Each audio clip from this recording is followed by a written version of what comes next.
Chapter 4, Section 24, Outlier Treatment. In the previous sections, we saw what outliers are and how to detect outliers. Outliers can distort statistical measures, skew predictive models, and lead to misleading conclusions. By properly treating outliers, analysts can minimize such distortions and improve the quality of their models. There are three primary approaches to treating outliers: removal, capping, and transformation.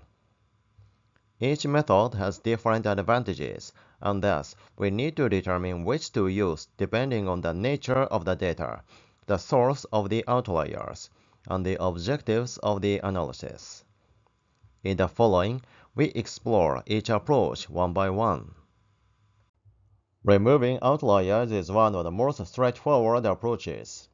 In this method, we identify and exclude outliers from the dataset. Removing outliers is appropriate when outliers result from data entry errors, measurement errors, or anomalies that do not accurately reflect the true nature of the data. By removing these types of outliers, the dataset becomes cleaner and more reflective of the true patterns within the data. However, removing outliers contains risks of information loss. It is possible that outliers are genuine, that is, not derived from errors nor appropriate sampling. Although those outliers have extreme values, they reflect a real-world phenomenon that we want to know from the data. For instance, extremely high sales amount might represent a market trend or a successful promotional campaign rather than an error. So, domain knowledge is needed to determine whether the outliers are genuine or not. Capping outliers is an effective way to deal with extreme data points without removing them from the dataset entirely. In this approach, we set predefined thresholds, often based on percentiles, and replace the values that exceed these thresholds with the thresholds themselves. By limiting the impact of extreme values, capping ensures that the dataset remains intact while mitigating the influence of outliers on subsequent analysis. Let's look at the simple dataset as an example. Let's set the lower threshold to 5th percentile and the upper threshold to 95th percentile. In this dataset, the 5th percentile is 27.25 and the 95th percentile is 792.999. So, the values that exceed these thresholds are replaced with the thresholds. Unlike removal, which completely eliminates outliers, capping retains all data points, ensuring that the completeness and overall structure of the dataset is preserved. This makes capping particularly useful in scenarios where outliers may still have some significance, but need to be moderated to avoid skewing result. For example, in financial datasets, extreme values often represent legitimate but exceptional cases, such as unusually high incomes or stock prices. In such contexts, removing these data points could result in the loss of valuable insights, while capping allows them to remain part of the analysis in a controlled manner. Transforming is a method that applies mathematical transformation to adjust the scale of data, reducing the skewness caused by extreme values. Unlike removing or capping outliers, transformations change the value of all data points to modify their distribution to minimize the impact of extreme values. This approach is particularly valuable in preparing data for statistical analysis or machine learning algorithms that assume normality or require balanced distributions. Several transformation techniques are commonly used to handle outliers, depending on the nature of the data and the analysis goals. Common techniques are logarithmic transformation, square root transformation, and Box-Cox transformation. Logarithmic transformation applies a natural logarithm to data, effectively compressing the range of values. It is particularly useful for data with a right-skewed distribution, such as income or population sizes, where larger values are more dispersed. However, logarithmic transformation requires that all values be positive, as logarithm of non-positive numbers are undefined. The square root transformation reduces the variance of the data by taking the square root of each value. Like logarithmic transformation, this method requires non-negative values. This method is less aggressive than logarithmic transformation and is suitable for moderately skewed data. Let's compare logarithmic transformation and square root transformation using this simple data. By applying both methods to this data, we can find that the logarithmic transformation compresses large values more drastically than the square root transformation. The differences between transformed values are much smaller for the logarithmic transformation, indicating greater compression.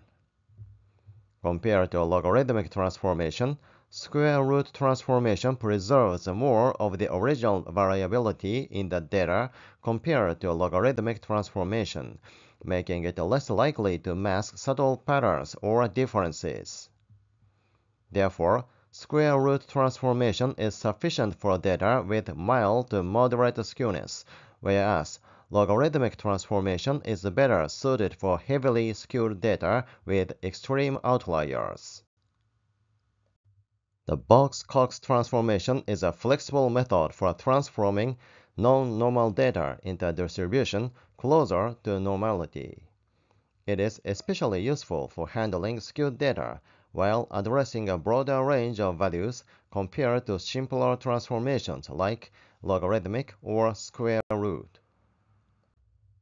The Box-Cox transformation applies this formula to each data point. Here, y is the original data value.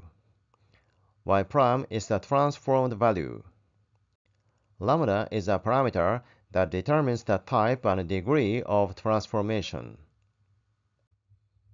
Key points about lambda. Lambda equals 0. The transformation becomes a logarithmic transformation. If the lambda equals 1, no transformation is applied. The data remains unchanged. If lambda is greater than 0 and smaller than 1, the transformation behaves similarly to a square root. If lambda is less than 0, the transformation compresses large values more aggressively. The value of lambda is usually chosen based on the data to maximize normality, often using optimization techniques or tools available in statistical software. In Box-Cox transformation, the type and degree of transformation depends on the value of lambda. If we set lambda equals 0, the transformation becomes a logarithmic transformation. If we set lambda equals 1, y will be transformed into y minus 1. The values were shifted, but the variance and normality of the data unchanged. So, usually, we say that if we set lambda equals 1, no transformation is applied. The data remains unchanged. If we set lambda larger than 0 and smaller than 1, the transformation behaves similarly to a square root. As an example, let's set lambda to 0.5. The resulting equation will be similar to square root transformation. If we set lambda smaller than 0, the transformation compresses large values more aggressively. As an example, let's set lambda to minus 2. The resulting equation suggests that the larger the original value is, the more it will be compressed. As an example, Let's apply Box-Cox transformation to this simple data. Here, let's set lambda to 0.5. Apply the formula of Box-Cox transformation, we can obtain these transformed values.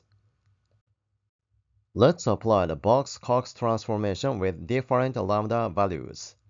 Here, let's set lambda to 1, 0.5, 0, and minus 0.5. The values to be transformed are 100, 1000, and 10,000.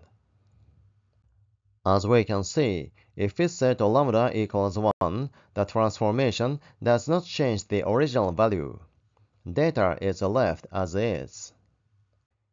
If we set lambda equals 0.5, the square root-like transformation reduces the scale of larger values, but retains their differences more than logarithmic transformation.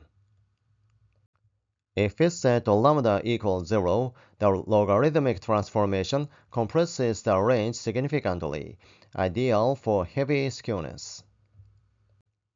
If we set lambda equals minus 0.5, inverse-like transformations aggressively compress larger values, making them much closer in scale to smaller values. Compared to other transformation methods, Box-Cox transformation has the following benefits. The first is flexibility. Unlike fixed transformations, Box-Cox adapts to the dataset by allowing lambda to vary. The second is broad applicability. Box-Cox transformation handles a range of distribution from mildly to heavily skewed. The third is improved normality. This method makes the data closer to normal, which benefits many statistical methods. This table summarizes the results of each transforming method. Logarithmic transformation is the most aggressive compression for large values, so it is ideal for datasets with extreme skewness. Square root transformation is less aggressive. It applies moderate compression, retaining more variability than logarithmic transformation. So, it is suitable for data with mild to moderate skewness. Box-Cox transformation offers a middle ground, resembling square root transformation. It provides flexibility to adjust compression level by changing lambda. So, it is advisable to choose the Box-Cox transformation if flexibility is needed, because it can approximate logarithmic or square root transformations depending on the value of lambda. Let's summarize the pros and cons of each method. First, let's focus on the pros of removing. Removing can simplify analysis. By eliminating extreme values, the dataset becomes cleaner and easier to analyze, reducing potential skewness in summary statistics like mean and standard deviation. Second, removing can eliminate noise. By removing outliers that are due to data entry errors or measurement error, we can ensure that those outliers do not bias results. Third, removing can improve model performance. Models like linear regression, which are sensitive to extreme values, may perform better without outliers. So, what are the cons? The first is introducing bias. Removing outliers can artificially skew the dataset if outliers are meaningful but misunderstood as noise. Second, it can result in loss of important information. Legitimate outliers, such as rare but meaningful events, may carry important insights. Removing those legitimate outliers can lead to loss of valuable information. The third con is arbitrary thresholds. The criteria for defining and removing outliers can be subjective and may not generalize well across different datasets. Let's go on to pros and cons of capping. The first benefit of capping is that it can preserve data integrity. Instead of removing outliers, their values are capped, ensuring no data is entirely lost. Second, it can reduce skewness. By capping, extreme values are brought closer to the central tendency, reducing the impact on metrics like the mean and variance. Third, capping prevents model bias by minimizing the influence of extreme values without complete exclusion. So, what are disadvantages? First, capping thresholds are arbitrary. Deciding the threshold for capping can be subjective and may not suit every dataset.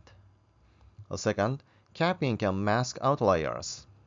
In capping, outliers are not removed but hidden, so it can lead to misleading interpretations, especially in exploratory data analysis. Thirdly, capping is less effective for multivariate outliers. Simple capping may not account for outliers that are extreme in relation to multiple variables simultaneously. Finally, let's discuss pros and cons of transforming. As the first benefit, transforming reduces impact of outliers. Transformation like logarithmic, square root, or Box-Cox reduce the effect of extreme values without removing or capping them. Second, it preserves data structure. The original information is retained, allowing analysis of the entire dataset, including the outliers. Third, it improves model compatibility. Many machine learning algorithms perform better with transformed data, especially when dealing with non-normal distributions. Let's move on to disadvantages. First, it may not eliminate outliers. Transformations reduce the magnitude of outliers, but do not eliminate their presence. Extreme cases can still persist in the transformed data. The second is complexity. Selecting the correct transformation requires domain knowledge and experimentation, which can be time-consuming. The third is a loss of interpretability.